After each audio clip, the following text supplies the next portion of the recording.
জয় মা জয় মা জয় মা জয় মা পঞ্চমুণ্ডেশ্বরী। বুঝতে পারছেন মায়ের রূপটি দেখতে পাচ্ছেন। মায়ের সামনে আমি নানান প্রকার ক্রিয়াকলাপ করি, এরই হচ্ছে তার স্বরূপ একটি প্রমাণ যে মায়ের সামনে আমি ক্রিয়াকলাপ করি।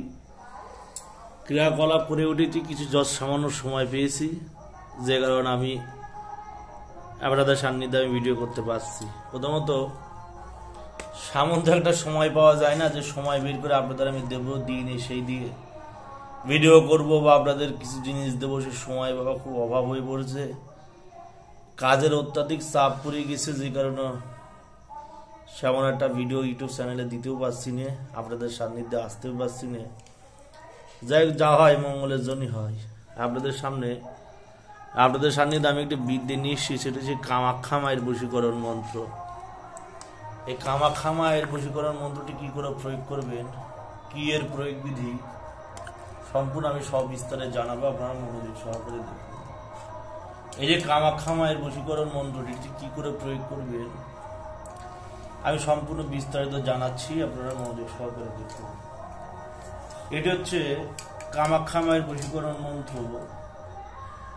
এটি হচ্ছে যখন কোনো নারীকে কোনো কিছু খাওয়াতে পারবেন না, দেখা যাচ্ছে যে কোনো নারীকে কোনো কিছু খাওয়ানো সম্ভব নয়, সেই নারীকে কোনো মতো সে দ্রব্য খাওয়াতে পারবেন না, এখন সেই মতো অবস্থায় সেই নারীর উপর আপনি বশীকরণের কাজ কি করে করবেন বুঝবেন ব্যাপারটা। যখন কোনো নারীকে কিছু খাওয়াতে পারবেন না, সে মতো অবস্থায় এই কাজটি করতে হবে। আপনি তাকে যদি খাওয়াতে পারেন তাহলে আর কোনো ব্যাপার নাই।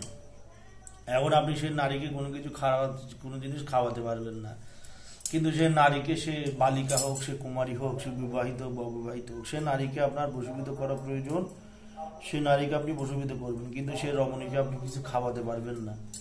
তাহলে এর মতো অবস্থা আপনি কি করবেন, কি করলে সে রমণী আপনার বশীভূত হবে, কি করলে সে রমণী আপনার বাধ্যগত হবে, বা কি এমন কর্ম করলে সে রমণী আপনার কথা মতো চলবে, আপনি তার বিয়ে করার প্রস্তাব দিলে সে আপনার বিয়ে করবে, এমন কি সিস্টেম আছে, এমন কি মন্ত্র আছে। সিস্টেম হচ্ছে কবর বা শ্মশানের মাটি ছোঁয়ানোর মাধ্যমে, বলছে কবর বা শ্মশানের মাটি ছোঁয়ানোর মাধ্যমে পুরুষ নারী বশীভূত। প্রয়োগে অবাধ্য বিদ্যাটি অত্যন্ত ফলপ্রদ এবং শতভাগ কার্যকরী একটি বিদ্যে। বলছে উপযুক্ত মন্ত্রটি প্রয়োগ করা হয় যখন কোনো নারীকে খাওয়ানো সম্ভব হয় না, তখন তার অলক্ষ্যে শরীরে শ্মশানের বা কবরের মাটি মন্ত্রপুত করে কাঙ্ক্ষিত ব্যক্তির শরীরে সামান্য কিছু মাটি ছিটিয়ে দিলে অনায়াসে সেই নারী বশীভূত হবে এবং সেই নারী চিরবাধ্য হবে। মন্ত্রটা প্রয়োগের আগে সিদ্ধ করে নিতে হবে, তারপরে 108 বার মন্ত্র পাঠ করে তারপরে প্রয়োগ করার বিধি। সিদ্ধ করে মানে পুনরুচ্চারণ করতে হবে, মন্ত্রটি আগে সিদ্ধ করতে হবে, মন্ত্রটাকে জাগায় নিতে হবে। এই মন্ত্রটা জাগায় নিতে গেলে, কামাখ্যা দেবীর মন্ত্র জাগায় নিতে গেলে আপনার বিশেষ কোনো বেগ পেতে হবে না। সামনে একটি কামাখ্যা মায়ের ছবি রাখবেন, রেখে নিয়ে এসে কামাখ্যা মায়ের ছবির সামনে 9 রকমের ফুল, 9 রকমের মিষ্টি এবং 9 রকমের মোমবাতি, 9টা আগরবাতি জ্বালিয়ে সেইখানে বসে রুদ্রাক্ষের মালায় এই মন্ত্র মাত্র 108 বার পাঠ করবেন। তাহলে মন্ত্র পুনঃস্মরণ হয়ে যাবে, মন্ত্র জেগে যাবে। কত সহজ পদ্ধতি বলে দিলাম। এবারে যখন প্রয়োগ করবেন তখন কবরের এবং শ্মশানের মাটি, কবর আলাদা বাবা আর শ্মশান আলাদা। কবর হচ্ছে মুসলমানদের যখন সমাধিস্থ করা হয় তখন সেই জায়গাটিকে বলা হয় আমাদের ইসলাম শাস্ত্র, সেই কথাটাকে ইসলাম শাস্ত্র বলে কবর, এবং যখন হিন্দু বডি সমাধি করা হয় তখন তাকে বলা হয় সমাধি।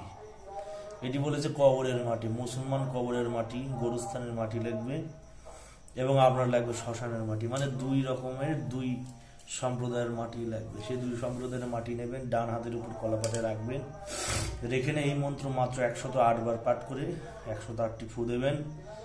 দেওয়ার পর সেই রমণীর গায়ে, তার অলক্ষ্যে কোনো মতো সেই রমণীর গায়ে যদি মাটি ছিটিয়ে দিতে পারেন, বা সেই মাটি সেই রমণীর মাথায়, শরীরে, গোটা দেহে যদি ছুটিয়ে দিতে পারেন, তার বাড়িতে ছিটিয়ে দিতে পারেন, তাহলে সেই রমণী ছিটানোর সঙ্গে সঙ্গে বশীভূত হবে, বাধ্যগত হবে, আকর্ষিত হবে, সম্মোহিত হবে। মানে যে রমণী আপনাকে দেখতে পাচ্ছেন, আপনাকে দেখে বিষ করছে, আপনাকে দেখে রেস করছে, আপনাকে দেখতে পারে না, আপনার সঙ্গে তার কারণ না কারণে কথাবার্তা কেটে যাচ্ছে, কারণ না করে আপনার সাথে তার মতবিরোধ হচ্ছে, দেখবেন এই অবস্থা তার থাকবে না। সে রমণী আপনার জন্য চিরবাধ্য হবে, সে রমণী আপনার প্রতি বশীভূত হবে, চিরবাধ্য হবে, এবং পরিশেষে সে রমণীর সাথে আপনি নিঃসন্দেহে নির্বিঘ্নে ঘর সংসার করতে পারবেন। তাহলে মন্ত্রটা বলি, মন্ত্র হচ্ছে ওম নমো কামাক্ষা দেবী অমুকি মে বসমান স্বাহা। বলছি ওম নমো কামাক্ষা দেবী অমুকি মানে মেয়ের নাম, মে বসমানে স্বাহা, মেয়ে মানে ছেলের নাম। ওম নমো কামাক্ষা দেবী অমুকি মে বসমানে স্বাহা। আবার বলি ওম নমো কামাক্ষা দেবী অমুকি মে বসমানে স্বাহা। যখন কোনো কবিরাজ কাজ করবে তখন সেই কবিরাজ তান্ত্রিক ওঝাগুনি কি বলবে, ওম নমো কামাক্ষা দেবী, মেয়ের নাম ফল্লী, ফল্লা বশীকরণ আয় স্বাহা, বসমানের স্বাহা। ফল্লী মেয়ের নাম আগে, ছেলের নাম করে। অমুকি বা ওম নমো কামাক্ষা দেবী রাম সীতা বসমানের স্বাহা, বা ওম নমো কামাক্ষা দেবী সীতা রাম বসমানের স্বাহা। ওম নমো কামাক্ষা দেবী সীতা রাম বসমানের স্বাহা। সীতাকে বশ করবে রাম, সেই উদ্দেশ্যে আমি বলছি। সে যে কোনো নাম হতে পারে, মেয়ের নাম সীতা, ছেলের নাম রাম। এবার রাম সীতাকে বশ করবে কি করে, ওম নমো কামাক্ষা দেবী সীতা রাম বসমানের স্বাহা। ওম নমো কামাক্ষা দেবী সীতা রাম বসমানের স্বাহা। কোনো গুণী যখন প্রয়োগ করবে তখন সেখানে মেয়ের জায়গায় সে ব্যক্তির নাম বলতে হবে, অমুকির জায়গায় মেয়ের নাম, মেয়ের জায়গায় ছেলের নাম। এবার যদি কেউ নিজের স্বার্থে ব্যবহার করে সেক্ষেত্রে বলতে হবে ওম নমো কামাক্ষা দেবী অমুকি মেয়ের নাম, তার বলতে মেয়ে বসমানে স্বাহা, মেয়ের জায়গায় মেয়ে বলবে, বা মোমো বসমানে স্বাহা বলেই কাজ হবে। 108 বার মন্ত্র প্রয়োগ করবেন।